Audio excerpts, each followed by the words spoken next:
महाभारत का भयंकर युद्ध चल रहा था।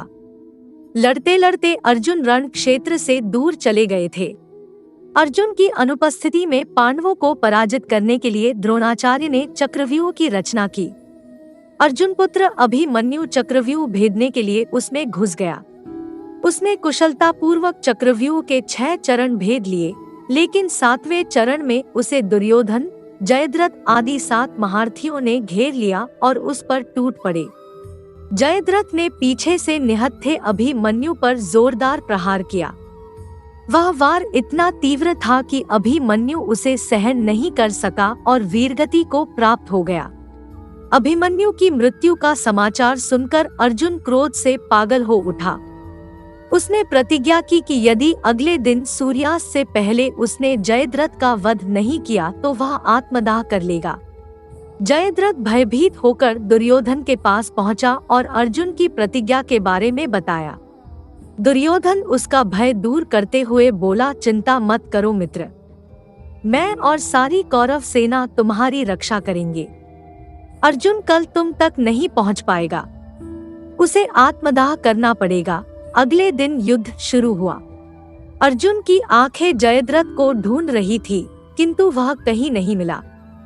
दिन बीतने लगा। धीरे धीरे अर्जुन की निराशा बढ़ती गई। यह देख श्री कृष्ण बोले, पार्थ, समय बीत रहा है और कौरव सेना ने जयद्रथ को रक्षा कवच में घेर रखा है। आता तुम शीघ्रता से कौरव सेना का संहार करते हुए अपने लक्ष्य की ओर बढ़ो। यह सुनकर अर्जुन का उत्साह बढ़ा और वह जोश से लड़ने लगे, लेकिन जयद्रथ तक पहुंचना मुश्किल था। संध्या होने वाली थी। तब श्री कृष्ण ने अपनी माया फैला दी। इसके फलस्वरूप सूर्य बादलों में छिप गया और संध्या का भ्रम उत्पन्न हो गया। संध्या हो गई है और अब अर्जुन को प्रतिज्ञावश आत्मदाह करना होगा। यह सोचकर जयद्रथ और दुर्योधन खुशी से उछल पड़े। अर्जुन को आत्मदाह करते देखने के लिए जयद्रथ कौरव सेना के आगे आकर अट्टहास करने लगा। जयद्रथ को देखकर श्री कृष्ण बोले, पार्थ, तुम्हारा शत्रु तुम्हारे सामने खड़ा है। उठाओ अपना गांडीव और वध कर दो इसका। वह देखो अभी सूर्यास्त नहीं हुआ है। यह कहकर उन्होंने अपनी माया समेट ली। देखते ही देखते सूर्य बादलों से निकल आया। सबकी दृष्टि आसमान की ओर उठ गई। सूर्य अभी भी चमक रहा था। यह देख जयद्रथ और दुर्योधन के पैरों तले जमीन खिसक गई। जयद्रथ भागने लगा, लेकिन तब तक अर्जुन ने अपना गांडीव उठा लिया था। तभी श्री कृष्ण चेतावनी देते हुए बोले, हे अर्जुन, जयद्रथ के पिता ने इसे वरदान दिया था कि जो इसका मस्तक जमीन पर गिराएगा उसका मस्तक भी 100 टुकड़ों में विभक्त हो जाएगा।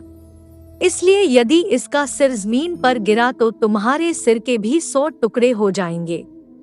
पार्थ, उत्तर दिशा में यहाँ से 100 योजन की दूरी पर जयद्रथ का पिता तप कर रहा है।